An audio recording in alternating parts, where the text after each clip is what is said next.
Actually, lately I've been shooting on a lot of Lumix cameras and wow, I decided to reach out to Lumix Australia. I was like, hey, I need to get on your guys' radar. And they're like, yeah, you're on our radar now. Working with Vlog, it's easier to work with from the start. Sony, you kind of have to massage it into exactly what you want. Pains me to say this, but in my opinion, the Lumix just looks better. In this episode of the Lumix Creators Podcast, we have a special guest joining us today, Jason Morris, who is a talented filmmaker based out of Australia. Now, he runs an entire YouTube channel talking about filmmaking and different gear that's happening in the industry, but he also runs his own video production company called Jacked Visions. Now, in this episode, we're going to be kind of talking about his recent purchase, which was extremely interesting, the Lumix S5iiX. Now, if you don't know who Jason is a big Sony creator, and I say this with quotes because he does use the right tool for the right job. So we're going to be diving into a bunch of different topics like that. But without further ado,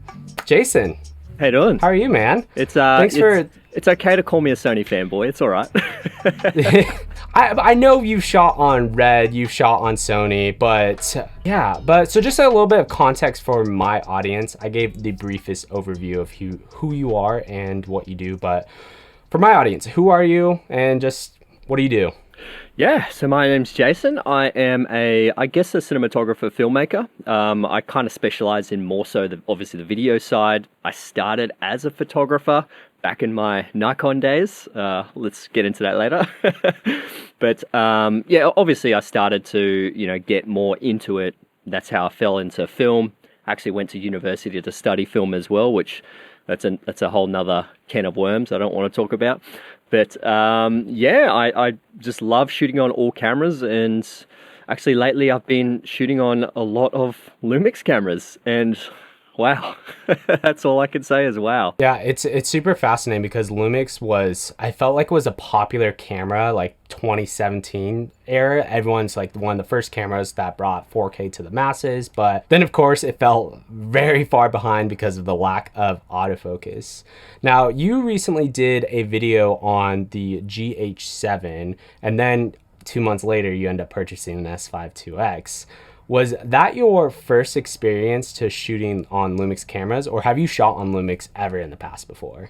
Yeah, I've shot on a Panasonic Handycam back when I actually did TAFE. I don't know what you guys call TAFE, but it's kind of like a college that you get a diploma.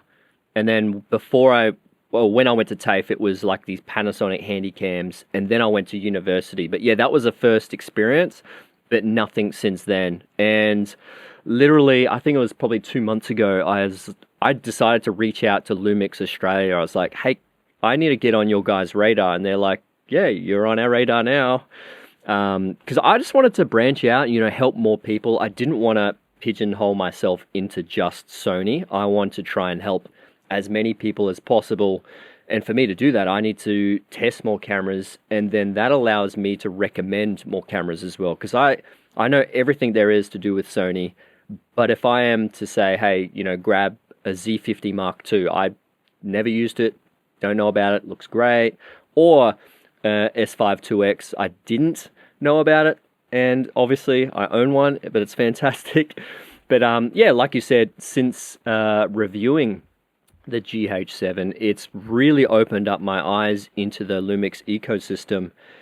And yeah, since then it sparked a bit of curiosity with OpenGate, and I was like, wow, I need to get onto this train. And it actually happened to be the Blazer Kato review that I did, because they're 2x anamorphics. You can imagine what that looks like on a 16:9 sensor. So I was like, what shoots OpenGate? What's the most affordable Lumix S5iiX? So straight onto Marketplace and got a used secondhand one. And I haven't regretted it since. It's just the amount of features you get in this thing it shouldn't be worth what it is. It should be way more expensive. For sure. That's like something that I've shot and started on Lumix and continued that journey on Lumix.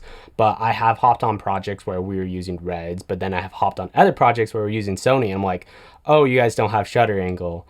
oh, there's no like waveforms. There's a bunch of other features. The IBIS is crazy. The difference between the IBIS on specific models.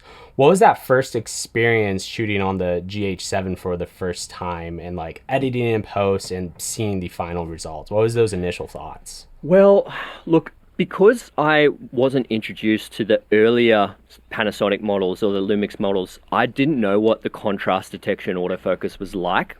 Because it has phase detection autofocus, I'm used to the Sony, quick stuff.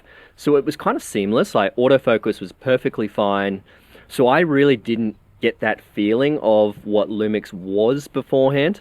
So it was kind of seamless for me. And sensor size for me doesn't matter because I light every scene. I make sure lighting is the most important thing because obviously you have to, without light, you've just got a black image, essentially. And I'm just not a fan of, bumping up the ISO. So it was quite seamless. But the thing is the one thing I like is just, like you said, shutter angle and waveforms. That's purely firmware. That's not a hardware limitation. That's software. And that just it baffles me in some manufacturers that hold that back. And Lumix don't, which is pretty incredible. Yeah, it's so fascinating because there was the recent firmware update, not the ones that are about to come out with anamorphic support for the FX3, but there was just the recent firmware updates that Sony had, which caused a lot of people's and a lot of Sony cameras FX3s to break. Did you have that experience or heard about that experience? Definitely heard about it. Any sort of firmware update that I've done so far with all my Sony cameras, touch wood, has not bricked it, has done nothing wrong. So even I think the FX6 had problems, but I didn't have a problem. I think the A7 IV, the FX30, they've all had problems. Apparently, like this is what's going on with everyone else. I haven't had any problems, so thank God. That's definitely a scary thing to think about, though, if you are spending $4,000 and have a firmware update thinking it's all free and it's great, and then you firmware update your camera and you're like, my camera's not working how it's supposed to, which would be stressful if like that's your only camera and then you're running a video production company is a stressful thing. I don't know if you heard too much about it, but one thing Lumix has been known for really, really well in the past and continue to be doing so is firmware updating cameras over time. So for example, with even the S5iiX, didn't have proxies, it didn't have camera to cloud with frame.io. The new electronic stabilization, it was either on and off. Now it's standard and high. So there's definitely a lot of different firmware updates. Would there be anything firmware update wise that you would want to see come from or to the S5iiX? To the S5, I feel like it's got everything, right? There isn't really much you could do. The only thing which is a hardware limitation, unfortunately, is the 4K 60 frames a second crop. But besides that, yeah, it's pretty incredible. Yeah, that would be interesting. Sorry, yeah, that would be interesting. No, is to give us the option to have a line skipped or pixel binned image, so we could have the full frame. Like, give us the ability to, I guess, downplay the image quality for our own benefit. But yeah, I don't know if that's is that a hardware limitation? I'm not sure.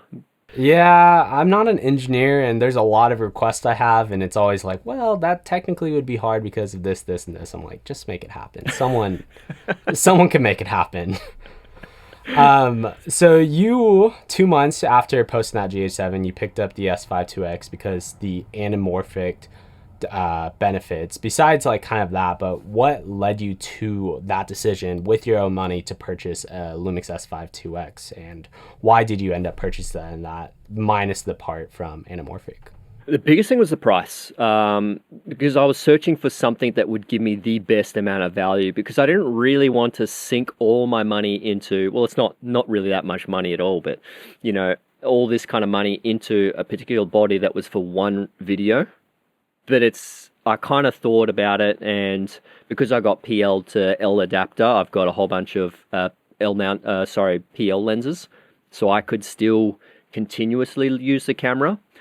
And yeah, I think it was just, once I started using it, it was amazing, and I'm so thankful that I actually got it, because it just gives me something a little bit different. Like I'm I'm fortunate enough to have a ton of different cameras. So if there are problems with one particular camera, I can just quickly grab another one and I'm, all sweet. But yeah, it's essentially it's like, just having an extra tool in my toolkit for a particular job. So did you end up using, have you used OpenGate besides for anamorphic, just for like social media content creation, filming vertical and horizontal before? No, never. No, it's the first time I've used OpenGate ever. So it's even now though, I don't really pick up the S5iiX to film any social media content. I will still tilt it vertically and just do 16:9 straight, which I don't know. I think you still get a little bit more out of it. You're pixel peeping, so it's probably identical, but I don't know. I think this, because I use the Sony A7 IV, it does what I need it to do. And yeah, I don't have to worry about it. But I mean, I could still switch over this. The only thing that I don't use this is the Lumix S5iiX, is I don't have any L-mount lenses except for the kit lens. So if I did have a fast 50mm or a 24mm, then I would probably start using that more often.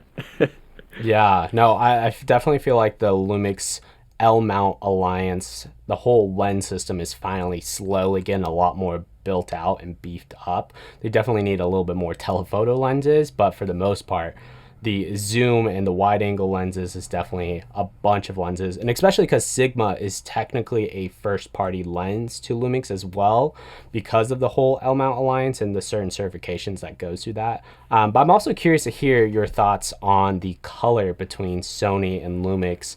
When you threw it into the software color grading, did you find that Lumix colors were a little bit more pleasing, easier to grade, the skin tones? I'd love to hear kind of your thoughts on that as well. Yeah, that's an interesting one because I actually borrowed the BS1H as well, because I wanted to test out what the box camera style was like, and the colors, I did a comparison between that and my A7 IV just so I could see what's going on.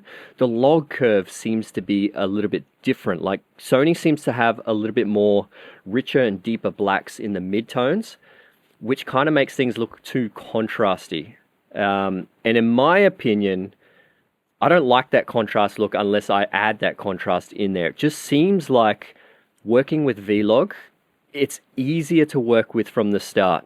Sony, you kind of have to massage it into exactly what you want, and then you can get it to look good. Whereas this, you have the Rec 709 conversion LUT, and then I just throw my LUT directly on top, change a few sliders, and wow, it's...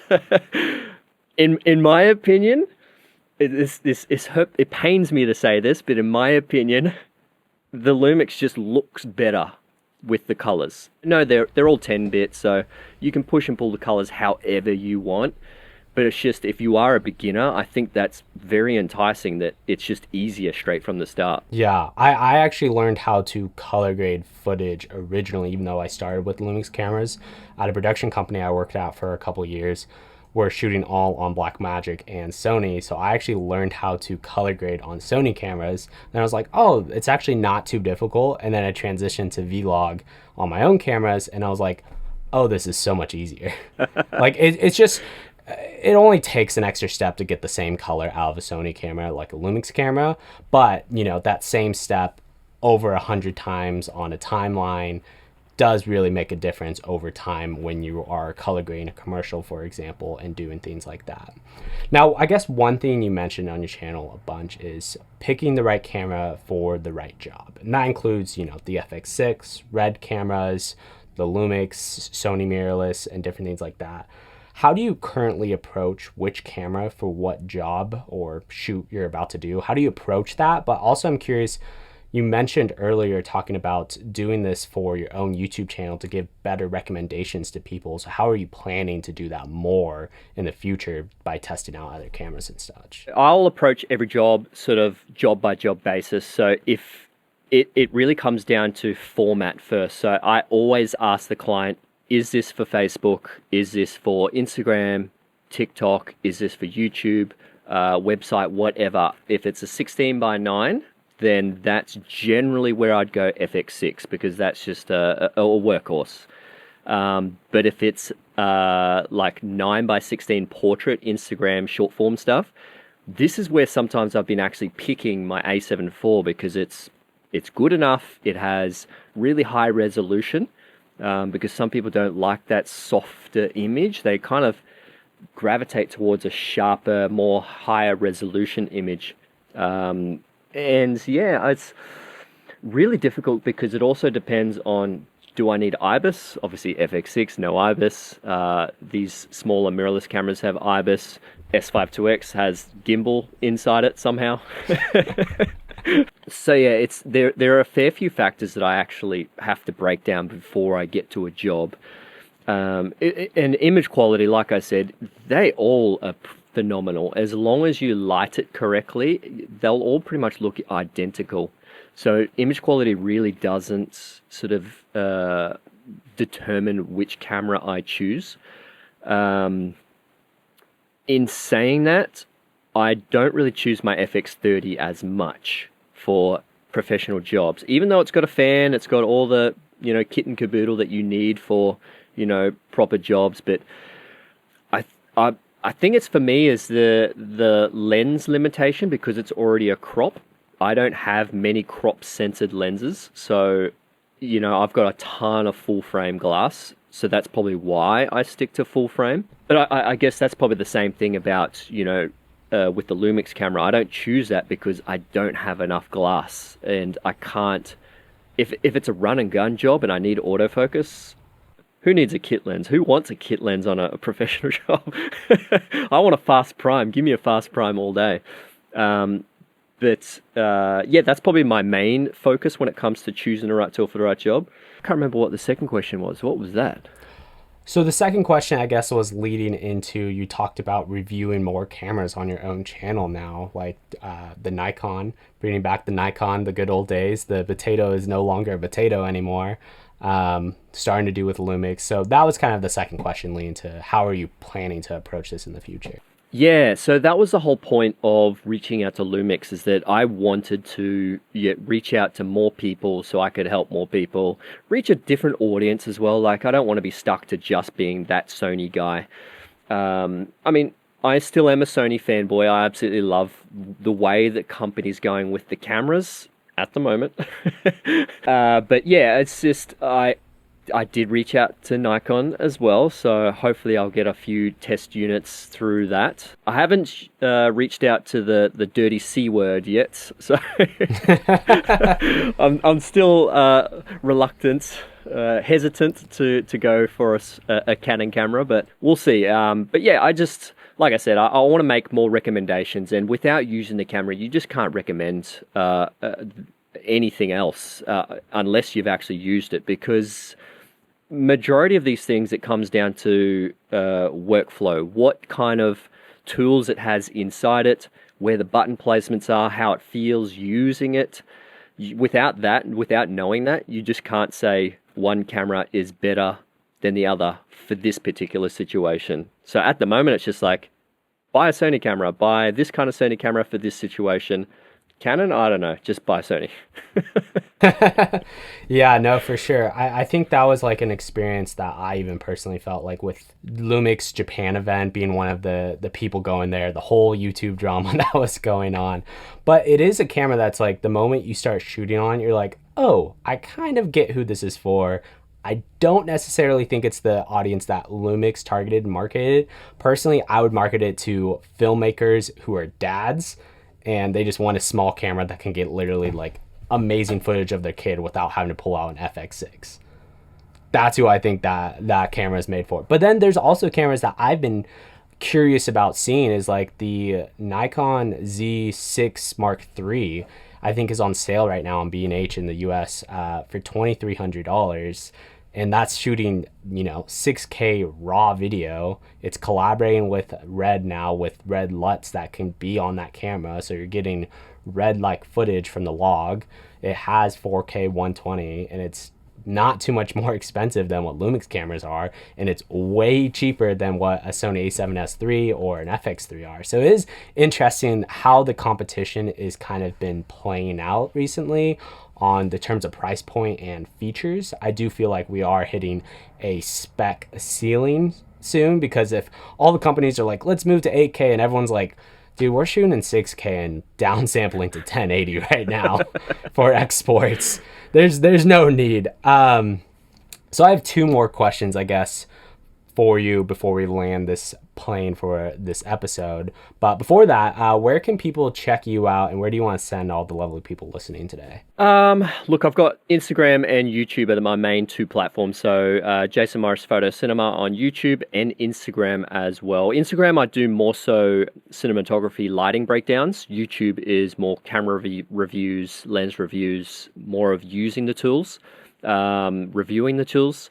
Instagram's kind of like, motivation, how to use it, this is what it looks like, sort of thing. So if you want a bit of both, go to both. If you want one or the other, go to one or the other. Now, the last one question I have, and before I say this, I would like to preface, I know you have a lot of E-mount lenses, so unlikely, but what would Lumix need to do, or what would you hope for the next flagship Lumix camera to make you personally switch over to Lumix? And again, preface, I know you have a lot of E-mount lenses, so it's probably unlikely, but I'm just curious to hear your thoughts on, like, what do you think Lumix should put in that flagship camera? Because we all know it's coming one of these days, and we all know it's going to be something great.